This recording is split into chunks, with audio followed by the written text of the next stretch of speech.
フェリー琉球で、久米島まで、行ってきます。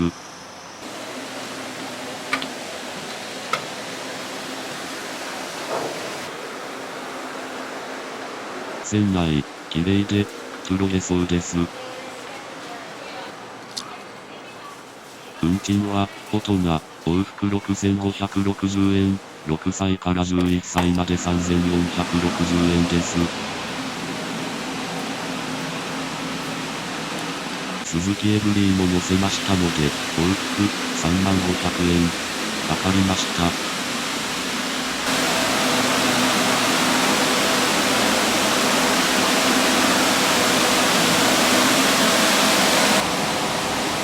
上の看板、気持ちよかったです。直射日光に注意。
波が高くなくて、助かりました。